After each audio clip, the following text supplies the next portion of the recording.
So what comes first?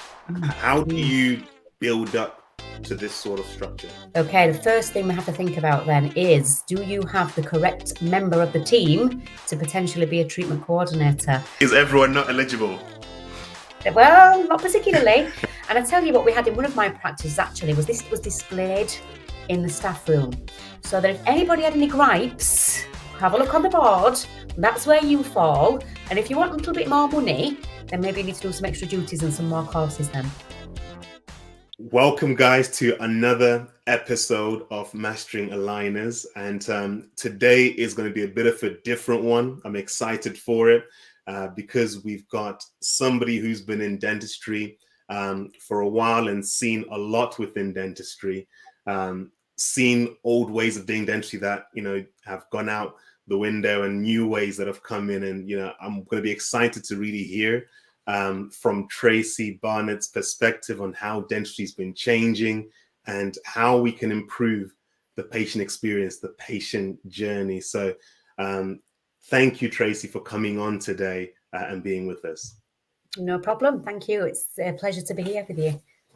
So just give us a little bit of a bit of background to where you're based. What does a typical week look like for you? Right. Yes. Okay. So as you rightly said there, I've been around quite a while now. 30 years actually this month, Dr. Arnold, in dentistry. 23 of those years was as a dental nurse. Majority of that was in the NHS. So then I kind of got into private by doing some locuming. And 6 years ago, I actually became a treatment coordinator by accident. I thought I was applying for the role of a dental nurse. And this is where I came across the lovely Dr. Martina Hodgson. I was her original treatment coordinator. And she kind of got me to where I am today, which now has massively changed my career and my perspective, really, because now I work 2 days in practice as a treatment coordinator. And the other 3 days now I spend mentoring and training other treatment coordinators and dental nurses that want to become a TCO. So I'm a qualified treatment coordinator, aligner treatment coordinator, should I say. I hold a qualification in training and education, currently studying towards a qualification, level 7 diploma in coaching and mentoring. That's for a future plan.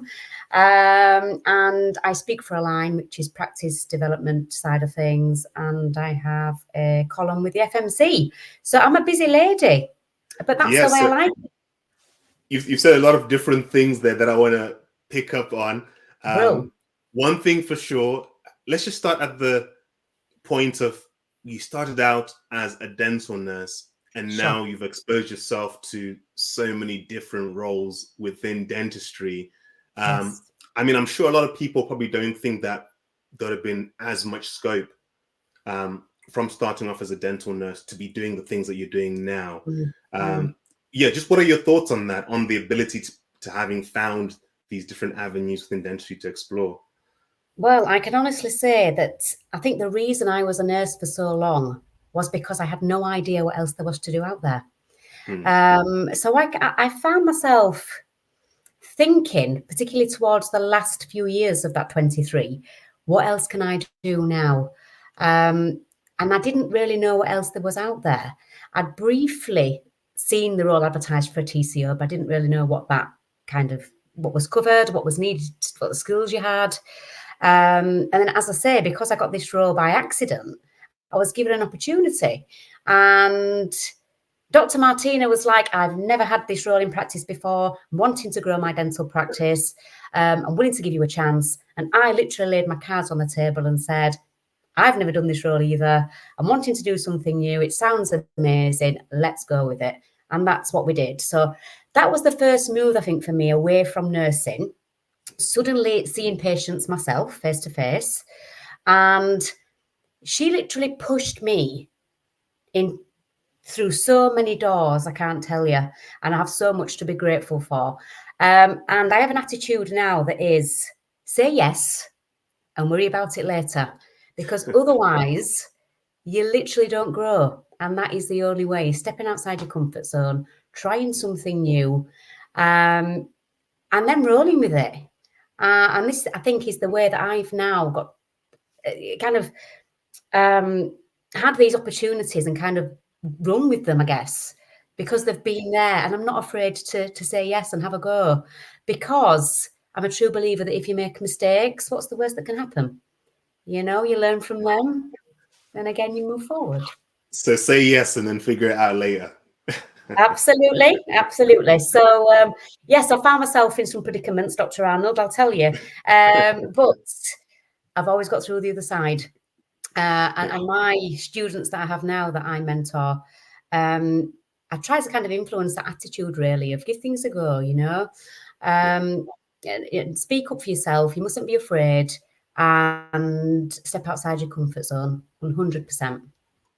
Now, the first time that I saw you speaking and met you was at the diploma residential, the clear aligner diploma residential. I think that must have been 2020 or 2021. Yeah, I think so. But you were speaking at that event, and I spoke with you shortly afterwards. And you know, one of the things that I've seen with nurses that I've worked with is that they're capable of so much. And I've tried what I can to try and give the nurses I work with as much responsibility and roles as possible. I think that's what I was asking you about at the time. I mean, what do Yeah. you think dentists can do to really support the nurses to flourish? Well, I think from the perspective now of dentists and practice principals in particular, is that they are wanting to push their nurses, you know, into something else and to help them grow, which wasn't the thing particularly years ago. So this is quite a newish thing. And I love this because those nurses there that are feeling as if they're stuck a little bit have that mentor in practice, even if it's their boss, you know, that's wanting to push them. How amazing is that? And I think that if they can come to you guys and speak openly about their dreams and aspirations, then together you can help that person grow, and that will benefit you in your practice as well as that employee as well. Yeah. Yeah. And I mean, the TCO role, if we just come to that, it seems like a buzzword at times, and I'm not so sure that a lot of people know exactly what it means. Yeah. So, are you able to demystify what a TCO? What does TCO even stand for? We hear it all Okay. the time. What Yeah. is this? So we do hear this a lot. And you know what? The TCO role has actually been around now for quite a few years. And Dr. Andy Toy actually speaks a lot about his first treatment coordinator being in the 80s. And he tells me actually stories about his first TCO that was in the back of his surgery with a garden patio table and chairs. And they just kind of had this idea and went with it.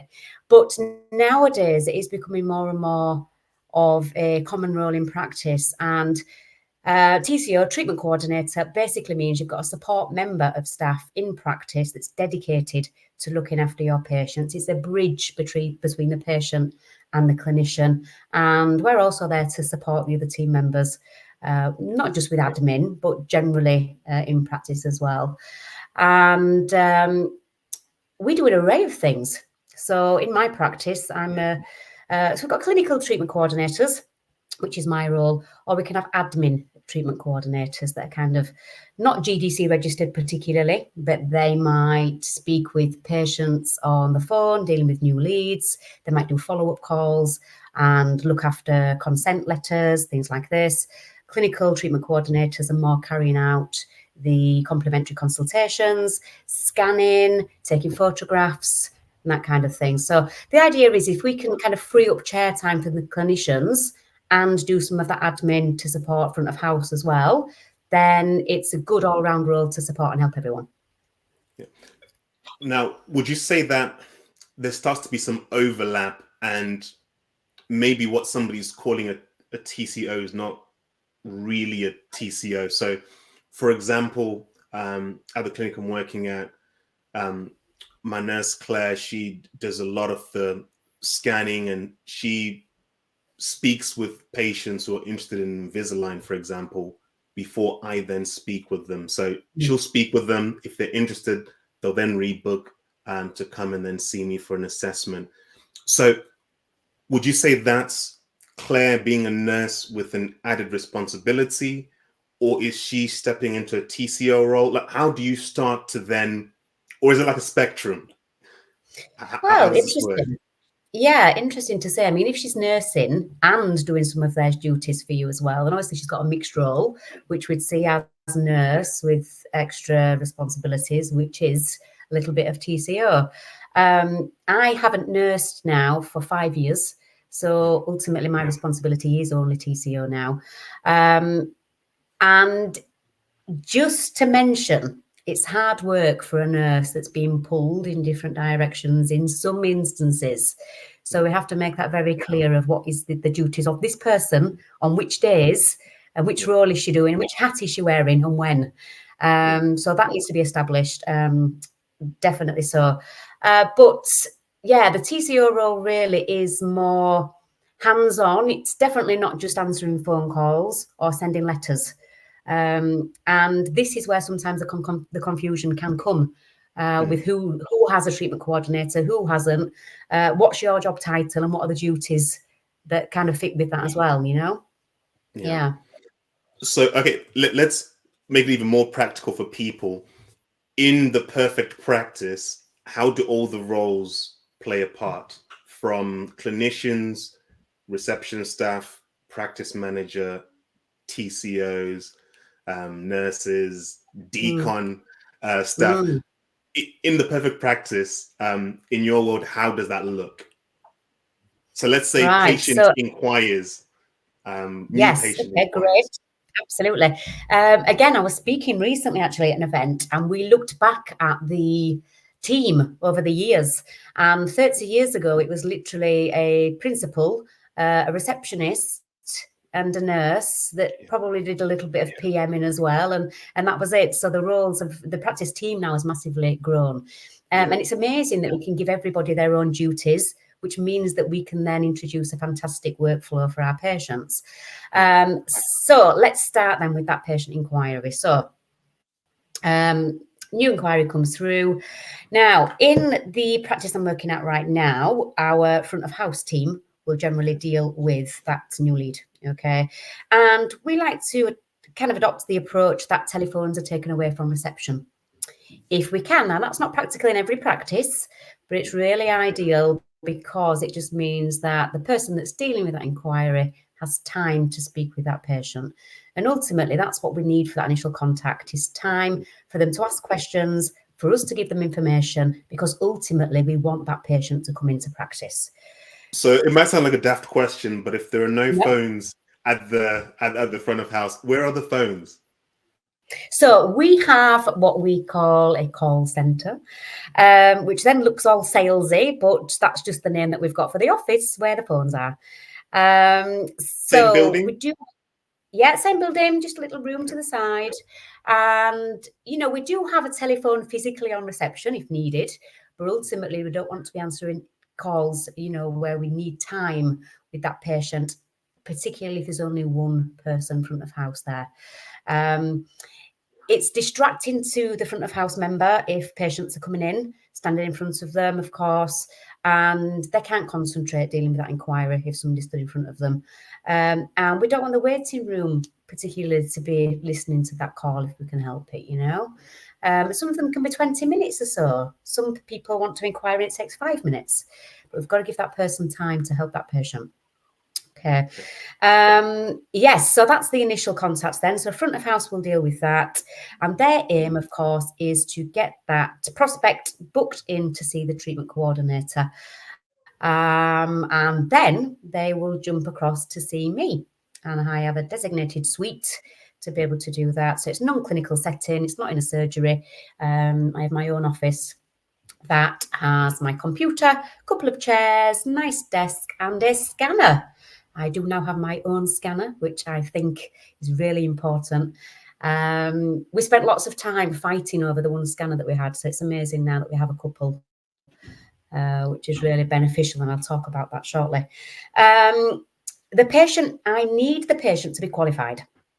So on that initial phone call, I'm expecting them to cover, of course, what the patient is wanting to achieve, the information relating to that. So if we're talking about Invisalign, the patient wants to know, can I have the treatment? How much is it going to cost? And how long will it take?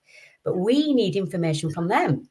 And this is what we call qualifying, of course. So we need to know, can the patient get to us? Physically, can they come?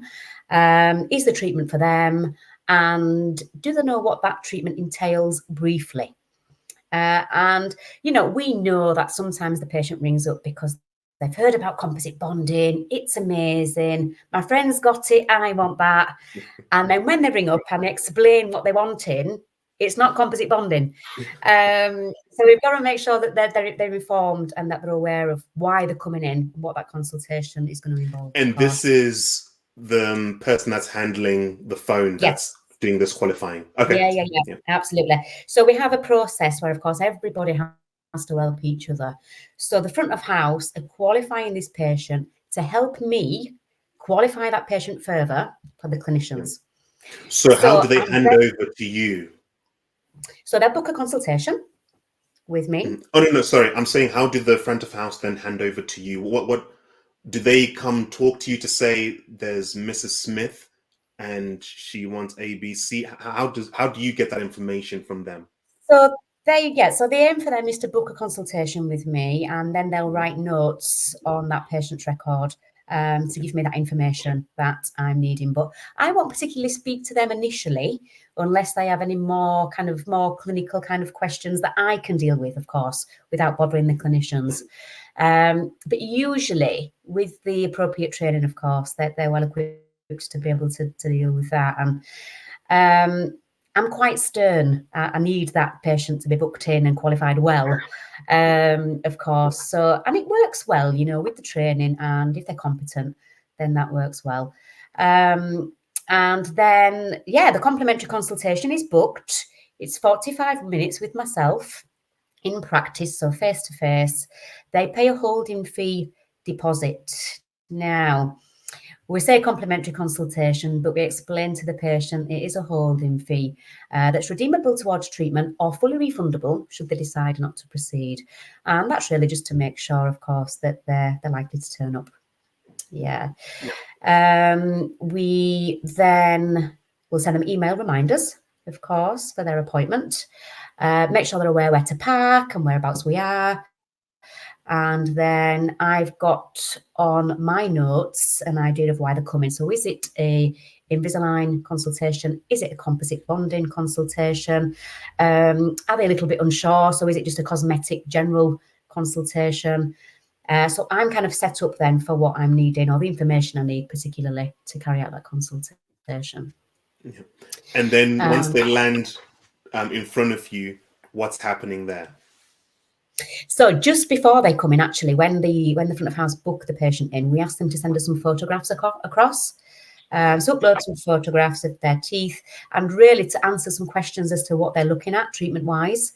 And then our cosmetic dentist actually views them before the patient comes to see me. And then she's able to kind of read what the patient's wanting to achieve, view those photographs, and then she leaves some notes for me so that I can then discuss that with the patient when they come in. So that really works well in our practice, actually, because it kind of gives me the heads up and more of a clinical idea, of course, but also we've got an understanding of what that patient's wanting, and also an idea of what they're wanting to spend. So we very clearly ask that question just to look at what they're willing to kind of spend really for the treatment.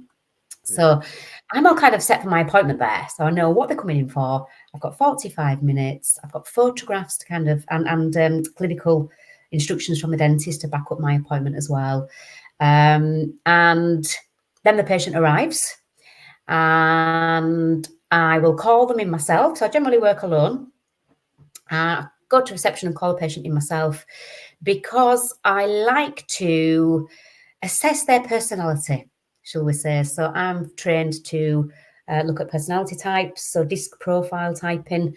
And again, not everybody is aware of this or is trained, but it's great because what we know, of course, is all people are different. And we have to learn to kind of deal with them and communicate with them in different ways. So within the first 5 minutes or so, I've kind of sussed that patient out, and I know then ultimately how I'm going to deal with that patient, and I'm going to communicate with them, and hopefully how that appointment might map out. We offer them a drink while they're in with me, and my appointment really is an information gathering appointment. So that's how we kind of promote it to the patient. They're coming in to gain more information before they commit to coming to see a dentist. And it's an opportunity for them to ask questions. Of course, we'll take a 3D scan of the teeth, and we can show them a simulation of, particularly if it's for Invisalign. Go through payment options with them. So when the dentist has looked at those photographs, they've actually given me, if the patient's coming in for Invisalign, they've given me an idea of cost, so light, moderate, comprehensive, and a time frame for treatment. And again, this is what the patient wants to know. So we can give all that to them in that complimentary consultation, which the patients are really thankful for, and it helps with our conversions. And do you give them some form of report or something to take back home with them? Do you give them something? Yes, so we send them a document over after they've been to see me, which kind of covers an email that kind of covers what we've discussed. Okay, what they came in with. So what were their concerns? What did they want to achieve? What we discussed, the options available, time frame, price, payment options, and a reminder of the next steps is all sent as well in an email. So my aim, of course, is to get those patients booked in then with a paid consultation with the clinician. So whether that's Invisalign, full case assessment, whether it's a new patient consultation for bonding. And then I can quite safely say that I've qualified my patient as we move through that process then. Consent, initial stage of consent, of course, has been gained because the patient is fully aware of the general risks in my consultation. They're aware of what to expect next. They've had an opportunity to ask questions, and they are aware of the next steps, payment options, time frame and price. So they're fully qualified before we have bums on seats. That's the idea. Yes. And in terms of objections, so, I want to speak with my partner about this. I just want some time to think about it. How do you progress from there? Yeah, that is a big one, particularly at the moment as well, is I want to speak to my partner, isn't it? So I will always ask the question of, is there anything else that you want to ask today? Is there anything that you're unsure of? And they often pull back and just say, I'd just like to discuss it with my partner. And I always schedule a follow-up call, always with a date and a time set in my diary the patient's agreed with.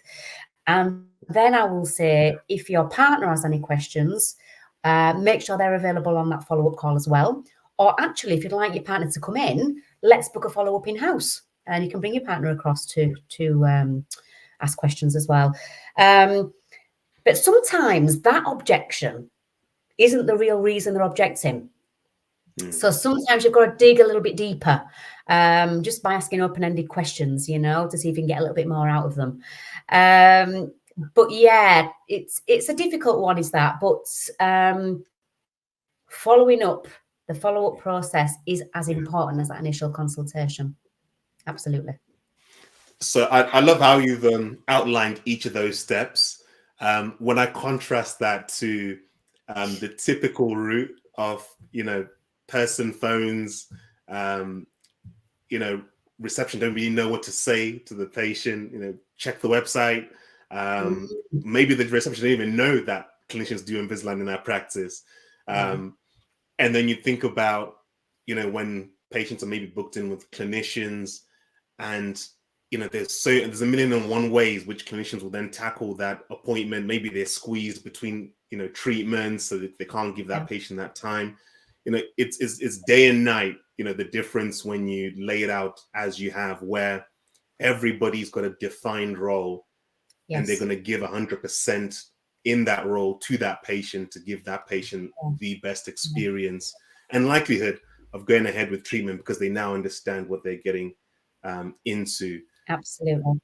When you're talking about qualifying the patients on your part, I was just thinking about how's it been, because I know clinicians, we can want to just hold on to some responsibilities, you know, Yeah. scanning, you know, doing all of the chit chat. How has it been getting clinicians to relinquish some of that Yeah. control? And I can see the benefit of doing it, but I also know us as clinicians, we can be a bit difficult in relinquishing some of that. Mm-hmm. You are right, 100%. And you hit the nail on the head when you said it is a control thing. And I get that. I mean, I've worked with dentists for a very long time, and I can see where they may have a little issue with that. And I mean, the students that I'm training and mentoring at the moment, actually, I've got one lady in particular, and one clinician is like all up for the TCO role, and another one is a little bit more reserved. He wants to do everything himself, and he's kind of worrying about letting that control go a little bit. And I think this is a thing really, is that clinicians and some members of the team don't really know what the TCO does, doesn't see the benefit, and it hasn't been explained to them. I went into my first role, Dr. Arnold, in that first practice, and the team members, some of them had worked there 30 years, and they had no idea who I was and why I was there. They'd never had this role in practice, and they saw this confident girl that had been around a while suddenly in their practice getting on fabulously with the principal, with an empty diary at first, drinking coffee. And they thought, oh my gosh, what's going on here? So it's so important that all of the team members know the importance of a TCO, what they do, why the principal has chosen that role, and how it's going to help them and the practice develop and grow, and the patients as well. So that must be explained. I can't tell you enough how important that is.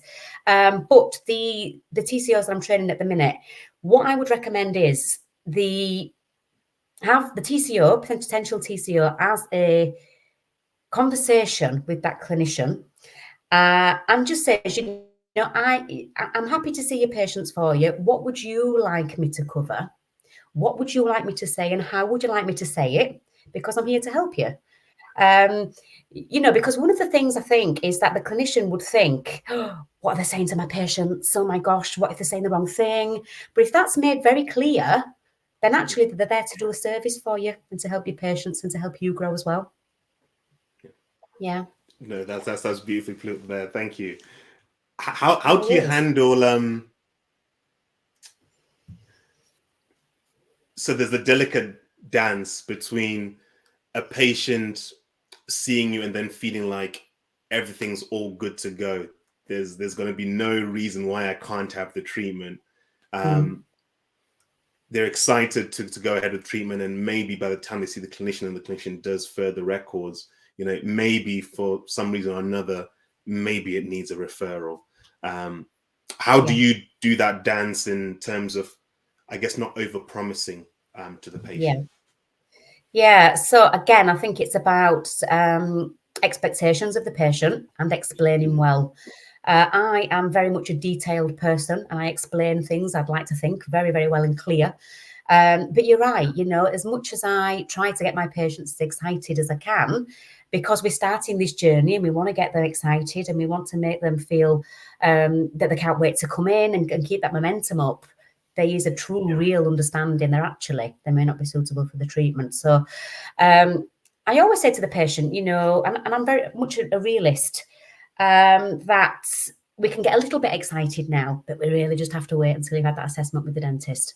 And they're like, oh, I'm so hopeful. But again, just by explaining what they're covering in their appointments, why it's so important that we do these thorough checks, and to make sure that their health is the real benefit, is why we're checking, basically, to make sure that everything's safe and healthy for them. So I think it's explaining well and making sure that their expectations are all covered, you know. So the patient has now seen the clinician, they've booked in to see the clinician. Do you pick up with that patient at any part of their journey going forward? So we'll give them a ring after they've seen the clinician, just to make sure that they thoroughly understand everything that was said. If I'm free after the clinician's appointment, they can come in and see me at any time, but we don't automatically book something. But they know that we're there throughout their journey. But I will give them a little courtesy call just to make sure, how are you? How did your consultation go? Do you have any questions? And that's an interesting point, actually, because some patients feel a little bit more comfortable speaking to a treatment coordinator than they do sometimes a dentist.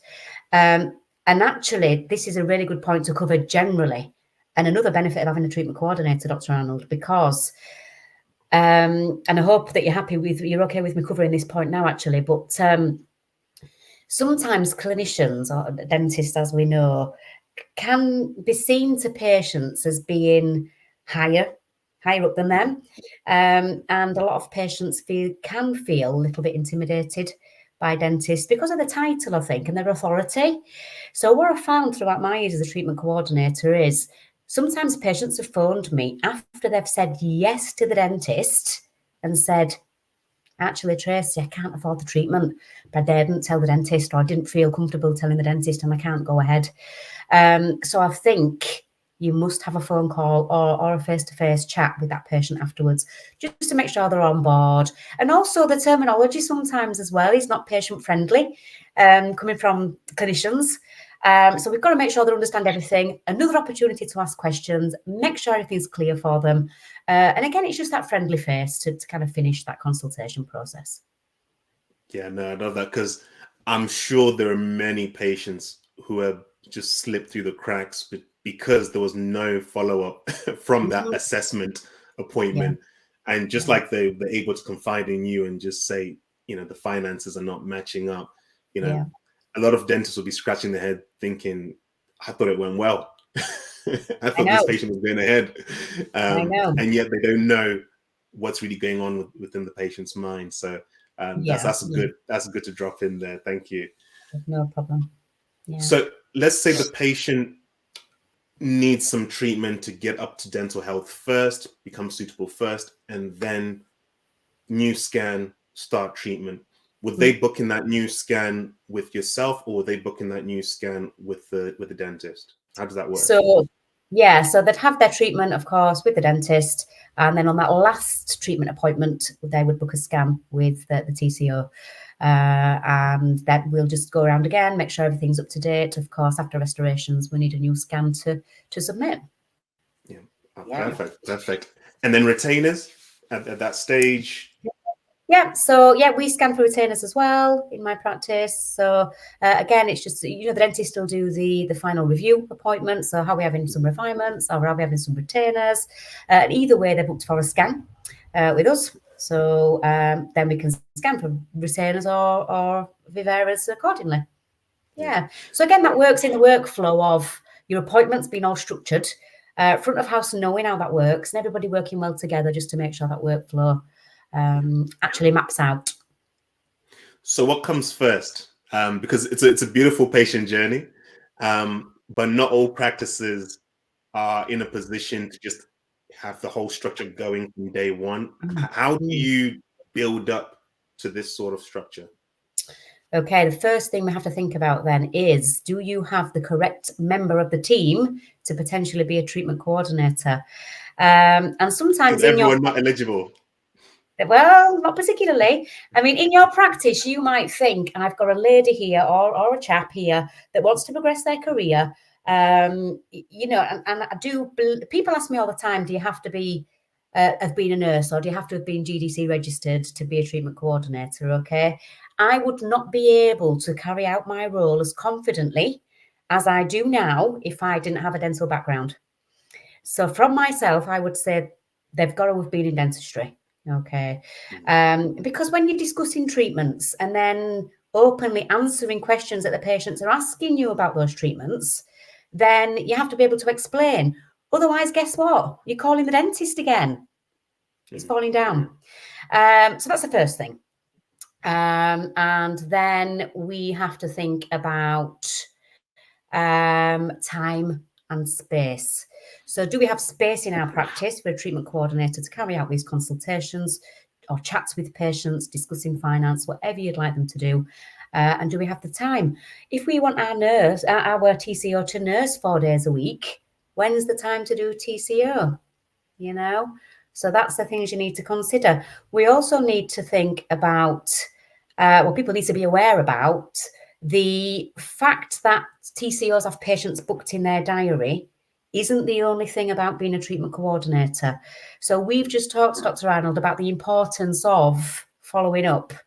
But if the practice managers whipped the nurse away because her appointments are finished in that clinic, when's she going to do her follow-ups then?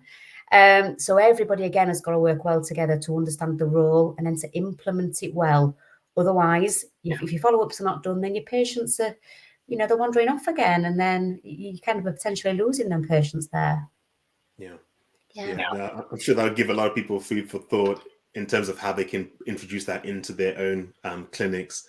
So in terms of let's say the nurse who wants to step into the TCO role, now I can imagine there's a friction between doing your nursing duties and then getting into the full-time TCO position where you're getting pulled back, like you said, manager takes you back into the nursing role, so you don't get time to develop into the TCO role.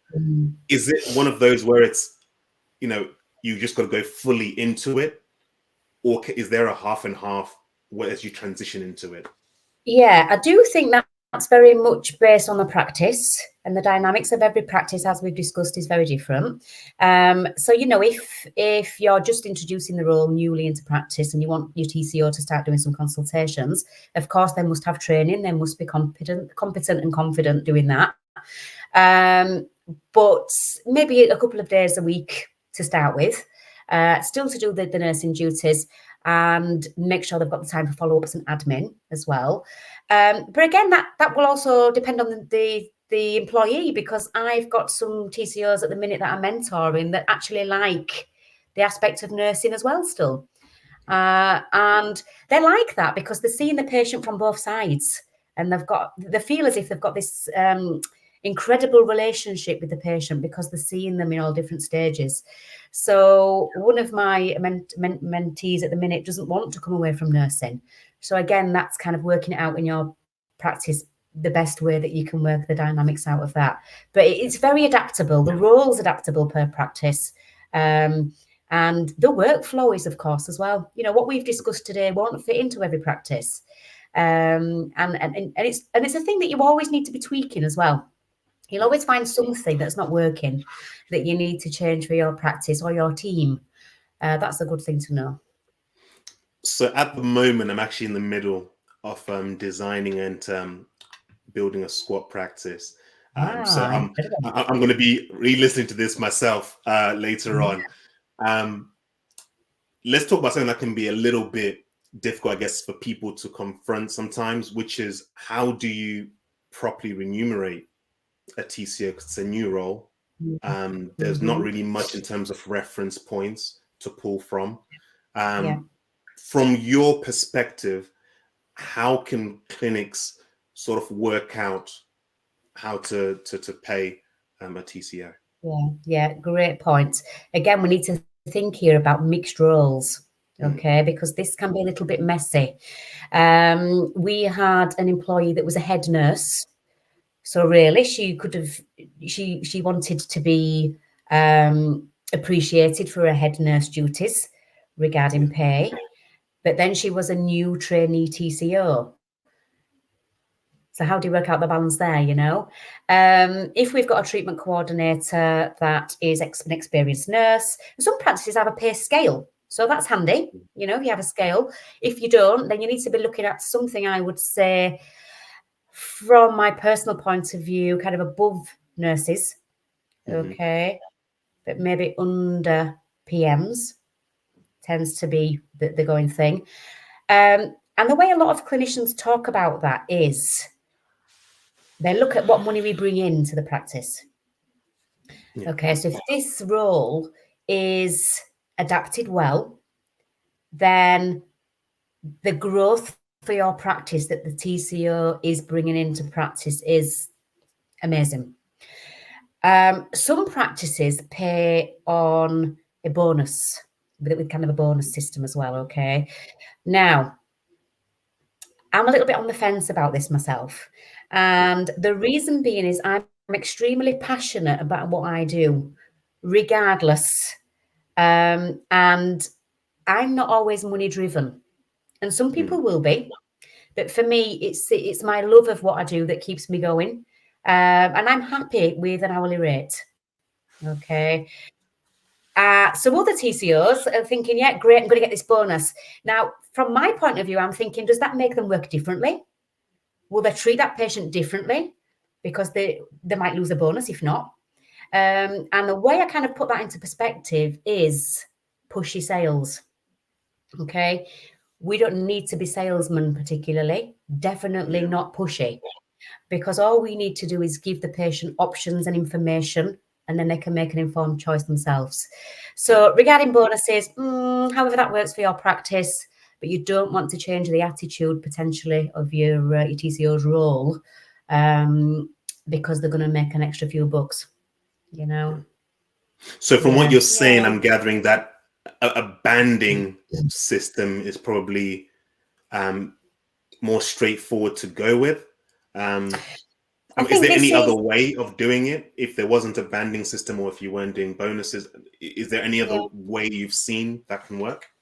So as I say, I think just making sure that your hourly rate is paid in between above a nurse but below your PM kind of works. If you wanted to do incentives in other ways than money, then that might work out. I don't know, vouchers, this kind of thing, gym memberships, things like that might work. And again, that depends on how your team members are motivated, because not everybody, as I say, is money motivated, you know. But a lot of corporates now have the system of pay. I've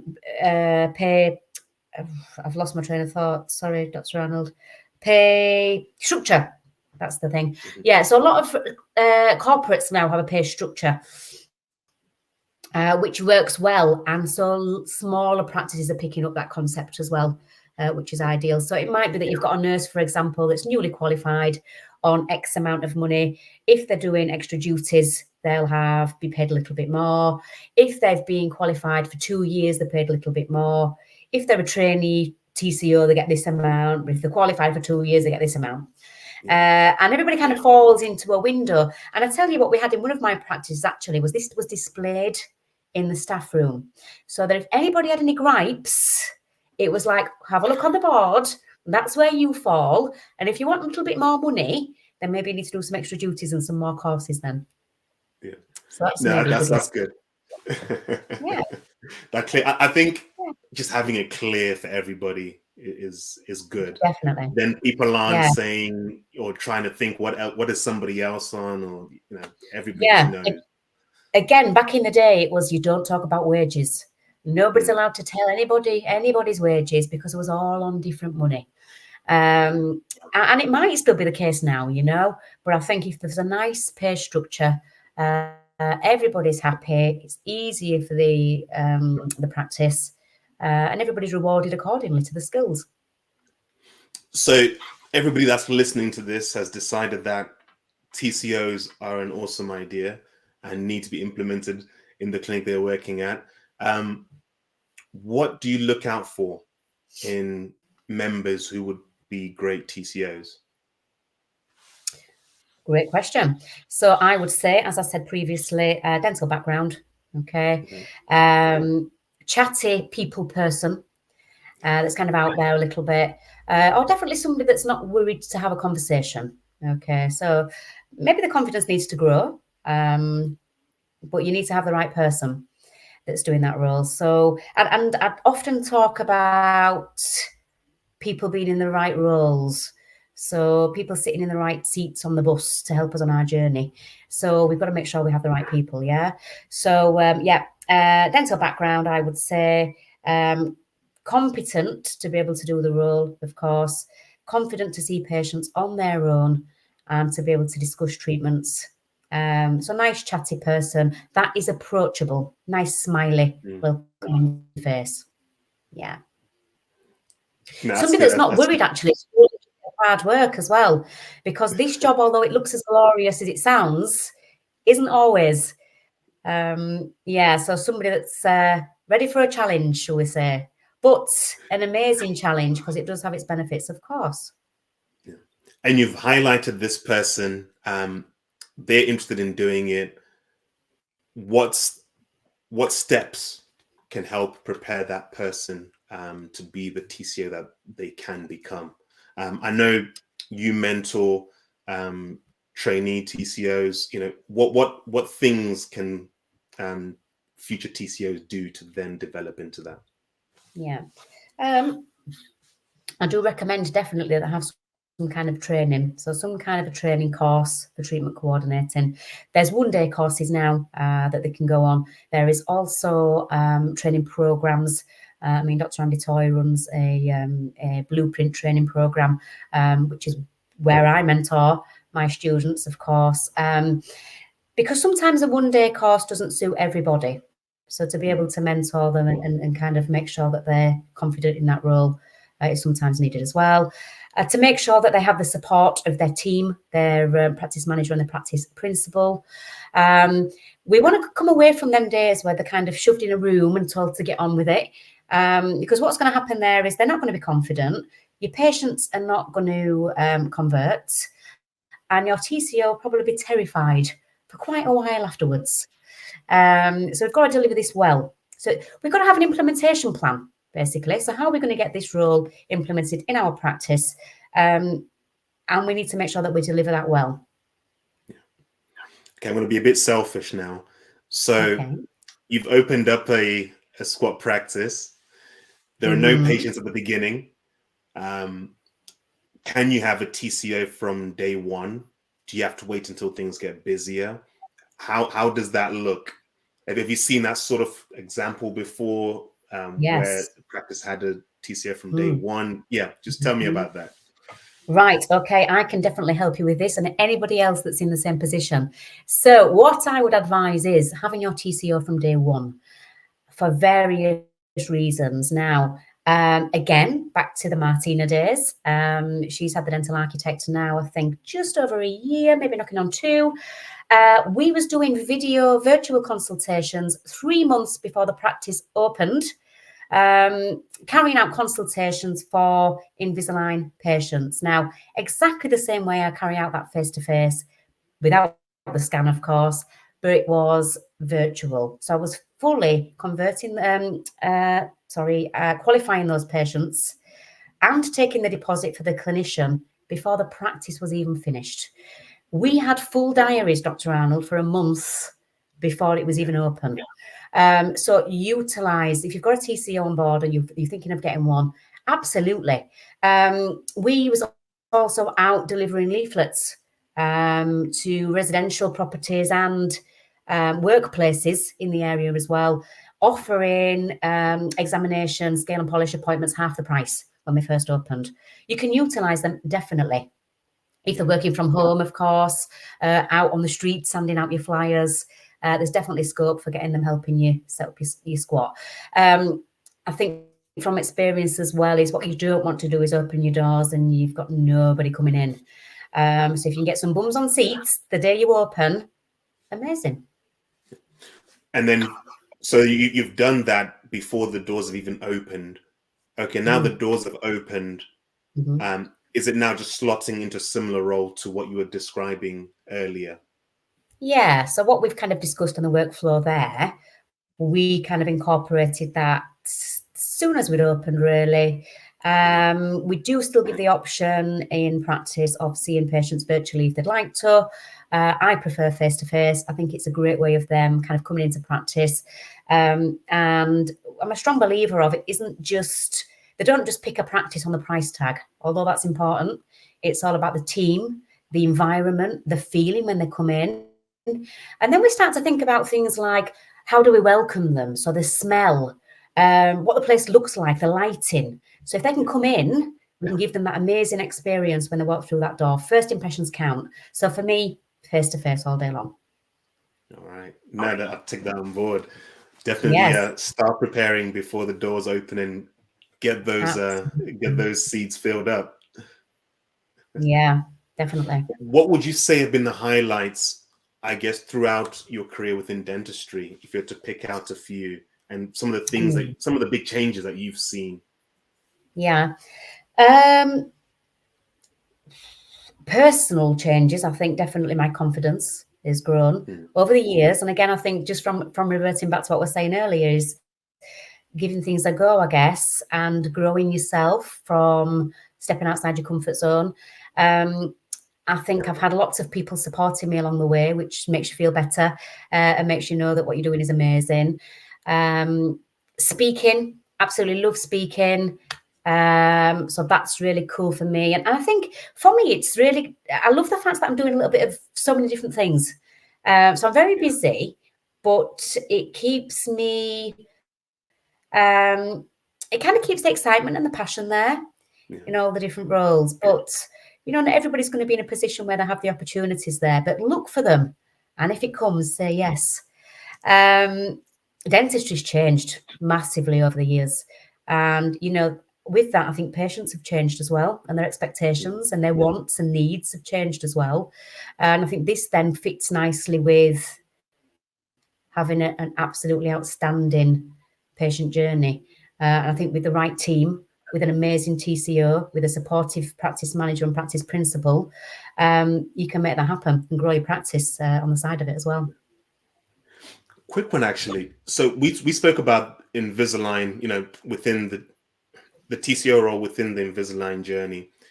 Do you come in when it's mainly big treatment plans, or even for the patients who are coming just for checkups? Yeah, but can you just clarify that for me? Yeah, so in my practice at the moment, I'm more so for kind of cosmetic selective treatments. Um, I'm there for anybody that wants to come and speak to me. So if the dentist have kind of, the model that we have actually is that every new patient is scanned every time they come in. So if that's by the clinician, and then that patient has kind of shown an interest in some other treatment, then they can come across and see me if I'm free or book a consultation afterwards as well. If it's been found that in the initial consultation that they need general treatment, but it's quite an excessive amount financially, then they can also come and see me to discuss treatment options, finance options. So again, whatever works for you in your practice, really. And I speak to TCOs all the time, and they are seeing every patient after that initial examination to make sure they understand the treatment plan, make sure that they are aware of the options of paying. And again, it's a great way of closing that treatment plan and making sure appointments are booked. Yeah. Okay, no, that's good. That just clarifies that in my mind, because I guess it Yeah. can come across as it's just for the big treatment plans where the TCO would be involved. How do you explain what you do to your family and friends? That's an interesting question. Not a lot of people understand what I do in my friends and family, Dr. Arnold, Some to be dentists honest. I mean, barely do. So well, my partner's downstairs actually at the minute, and it's like, are you working still? So he doesn't have a clue what I'm doing majority of the time. So if somebody asks me what my role is, I tend to say I'm in dentistry. I refrain from sales because I don't see myself as sales, as I say. Um, so I will say I'm a treatment coordinator. So I kind of help patients make the right choice of treatment for them is probably how I would kind of approach and label that.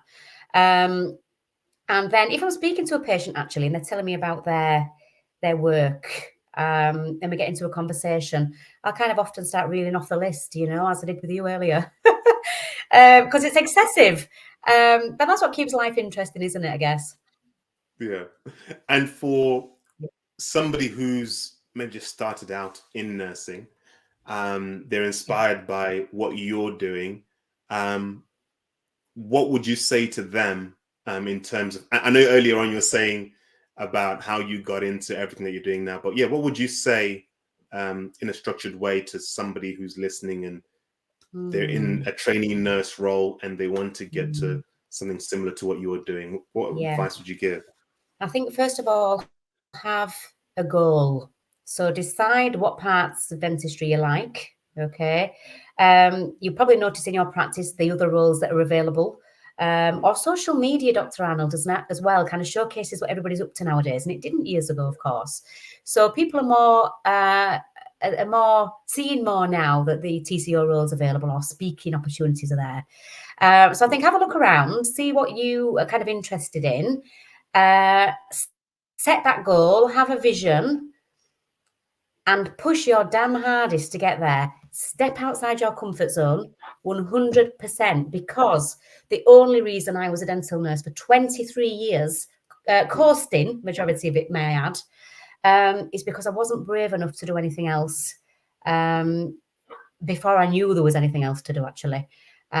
So, yeah, I think now that these opportunities there openly, you've just got to know where you want to be and push the best you can to get there. Never give up and ask for support if you need it. Make yourself heard. I must get this thing, Dr. Arnold.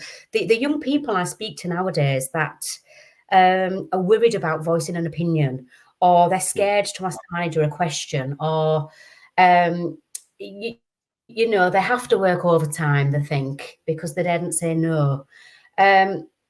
You must speak up for yourself and have your opinions, and set your standards from a very early stage, you know, generally in life, I think. So many young nurses that I see that are not particularly happy in their role. They want to do something else, but they're not brave enough, or they haven't got the support there, or they daren't even ask a question in some situations, you know. That's got to change. Yeah. Yeah, no, thank you for that. And I'm sure that's really going to help somebody who's in that position to take that first uncomfortable decision and step into a brighter future. But no, thank you so much for your time today. It's in the evening, and you know, you kindly accepted to come on and just share some of the nuggets that we need to hear and utilize in our clinics. And I thank you for your time and being here with us. No problem. Thank you. And I do hope that potential TCOs and practice managers and principals as well have taken a lot away from today's session. It's amazing. Where can people find you if they want to find out more? Yeah, so social media. So Instagram is Tracie Barnett TCO. LinkedIn, Tracie Barnett as well. Yeah, so if you want to look at some mentoring or training, drop me a message across, or just any general questions. If you need a little bit of support, then I can help you where I can. Yeah, thank you. Awesome. Thank you very much. No problem. Thank you so much, Dr. Arnold.